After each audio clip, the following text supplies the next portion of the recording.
नमस्कार, न्यूज़ डंका के बात पते की में आपका स्वागत है। 26 नवंबर के हमले में जिंदा पकड़ा गया आतंकी मोहम्मद अजमल मुनीर कसाब केवल एक ही चीज़ साबित कर पाया कि मुंबई हमले के पीछे पाकिस्तानी घटिया मानसिकता थी। लेकिन कसाब केवल एक जिहादी था, एक पागल जिहादी जो अपने मजहब के लिए काफिरों का कत्ल करने आया था, जन्नत जाने के लिए सवाब हासिल करने आया था। इसीलिए उसके पास कई सवालों के जवाब नहीं थे।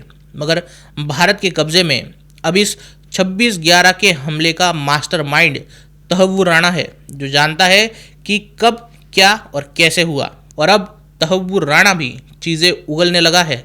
26/11 के हमले के बाद एक 2 सदस्यीय समिति स्थापित कर उस हमले की इन्वेस्टिगेशन की गई। उसकी बतौर एक रिपोर्ट निकाली गई। 2009 में कांग्रेस के तत्कालीन गृह मंत्री पी चिदम्बरम ने कहा कि इस रिपोर्ट से कोई विस्फोटक जानकारी सामने नहीं आई है।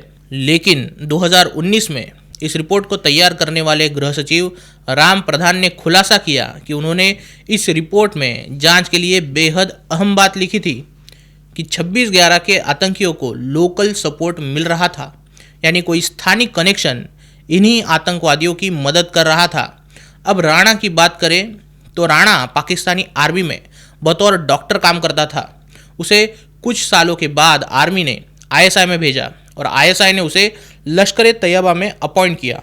राणा 26/11 के हमलों के सबसे महत्वपूर्ण कॉन्स्पिरेटर्स में से एक था।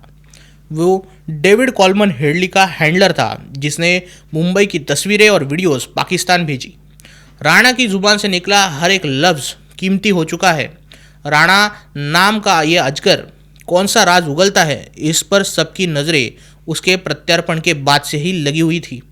आज ही की इंडिया टुडे की रिपोर्ट के अनुसार तहव्वुर राणा ने एनआईए के पास एक अहम खुलासा किया है कि 26/11 के हमलों के समय वो मुंबई शहर में मौजूद था और यही आतंकवाद के प्लान का भी हिस्सा था।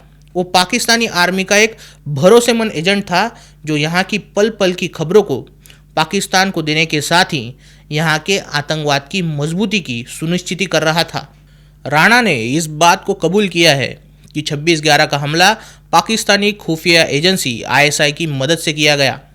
इसके अलावा भी राणा का कहना है कि लश्कर तैयबा के साथ उसने उसके दोस्त डेविड हेडली के साथ मिलकर कई सत्र और शिक्षण लिया। इसके अलावा भी राणा ने कहा है कि लश्कर तैयबा के साथ उसने और उसके दोस्त ने कई सत्र लिए और ये लश्कर तैयबा असलियत में एक जासूसी नेटवर्क के रूप में काम करता है।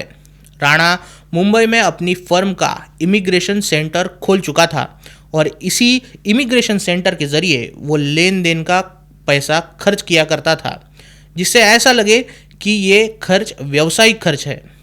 राणा के खुलासे विस्फोटक ही नहीं, कई सवाल पैदा करने वाले हैं। सारे सवाल इसी से शुरू होते हैं कि राणा मुंबई में कहाँ रुका था, कैसे रुका था, कब से रुका था, राणा के साथ और कौन कौन शामिल था जो आतंकवाद के प्लान का हिस्सा था। राणा अगर मुंबई में कहीं रुका था तो इस बात को नकारा नहीं जा सकता कि मुंबई से ही कोई स्थानिक उसकी मदद कर रहा था, या फिर कोई स्थानिक ज़रूर उसे जानता था, जानता है, लेकिन कभी सामने ही नहीं आया। यही बात हमें फिर एक बार तत्कालीन गृह सचिव राम प्रधान की रिपोर्ट तक ले जाती है, जिसमें उन्होंने कहा था कि आतंकी हमलावरों को स्थानिक मदद मिल रही थी, जो कि एक और नया सवाल छोड़ जाती है। फिर पी चिदम्बरम ने इस रिपोर्ट को ठंडे बस्ते में आखिर क्यों डाल दिया? राणा ने एक बार जुबान खोलते ही इतनी बातें सामने आई है, इतने सवाल सामने आए हैं, जबकि वो इसे बहुत ज़्यादा जानता है। आगे भी जैसे जैसे राणा बोलेगा, कई पत्ते खुलेंगे, कई राज खुलेंगे, क्योंकि कुछ सवाल अभी भी अनुत्तरित है। जैसे कि यूपीए सरकार अगर जानती थी कि 26/11 का हमला पाकिस्तान ने किया, तो फिर उसका जवाब पाकिस्तान को क्यों नहीं दिया गया?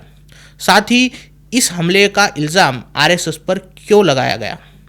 इस हमले के बाद भारत के प्रधानमंत्री मनमोहन सिंह भारत के बजाय पाकिस्तान से क्यों कह रहे थे कि उसे भारत से डरने की कोई ज़रूरत ही नहीं? आपको क्या लगता है? कमेंट सेक्शन में ज़रूर बताइए। वीडियो अच्छी लगी हो तो इसे लाइक कीजिए और न्यूज़ डंका हिंदी को सब्सक्राइब कीजिए। मिलते हैं अगले वीडियो में किसी नए मुद्दे के साथ। तब तक नमस्कार।